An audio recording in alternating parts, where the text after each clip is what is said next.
নমস্কার, চৈতালি বলছি সিদ্ধি থেকে। সিদ্ধিতে সবাইকে স্বাগত। আজকে আমি বানাবো মাছের মাথার কালিয়া।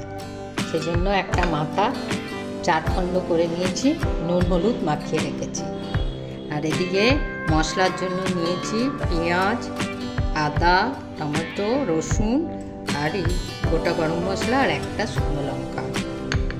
গ্যাসে কড়া বসিয়ে দিয়েছি, সর্ষের তেল দিচ্ছি মুড়োগুলো ভাজার জন্য। মুড়োগুলোকে ভালো করে ভেজে নিতে হবে। তেলটা ভালো করে গরম হলে তারপর মুড়োগুলো দেব। এটা একটা রুই মাছের মাথা। কালিয়া তো আমরা সবসময় করি, আজকে আমি যেরমভাবে করছি সেরমভাবে করো, দেখো একটু অন্য ভালো টেস্ট আসবে, খুব ভালো।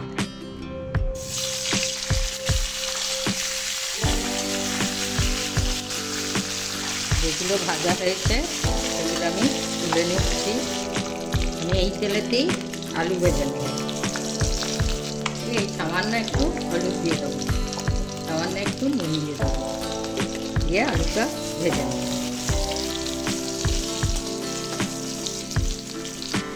আলুগুলো ভাজা হয়ে গেছে, আলুগুলোও আমি তুলে নেব।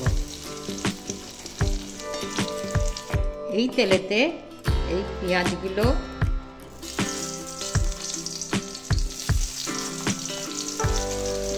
টমেটোগুলো,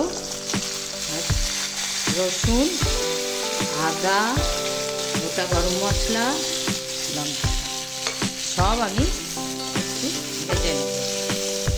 নিয়ে এটা মিক্সিতে পেস্ট করব।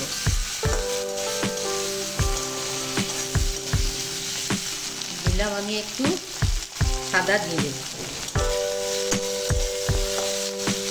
এটা ভেজে নিয়ে মিক্সিতে নিয়ে আমি পেস্ট করে নিয়ে তারপরে তরকারিটা করব। ভাজা হয়ে গেছে, আমি মিক্সিতে তুলছি। এবার 1 চামচের মতো তেল দেব, একটু চিনি দিয়ে দেবো, একটা তেজপাতা দেবো, নিয়ে আমি এই পেস্ট করা মশলাটা ওতে দেবো।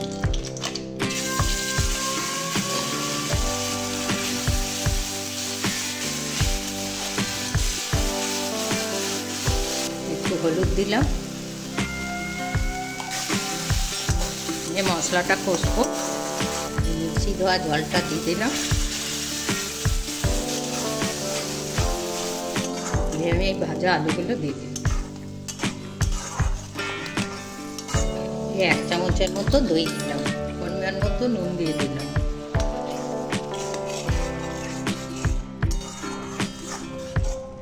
ভালো করে কষা হয়ে গেলে, মশলা থেকে তেল বেরিয়ে এলে জল দিয়ে আলুগুলো সেদ্ধ হতে দেব। মশলা থেকে তেল বেরিয়ে গেছে, এবার আমি জল দিয়ে দেব। এবার ঢাকা দিয়ে 5 থেকে 7 মিনিট হোক, খুলে দেখি। আলু হয়ে গেছে, এবার দিয়ে দেবো ওই ভাজা মুড়ো ভাজাগুলো।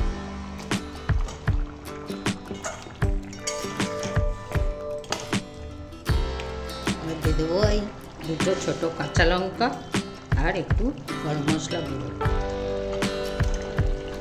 তোমরা এই প্রসেসে মাছের মাথা রান্না করো, দেখো একদম অন্যরকম টেস্ট হবে, খেতে খুব সুস্বাদু হবে।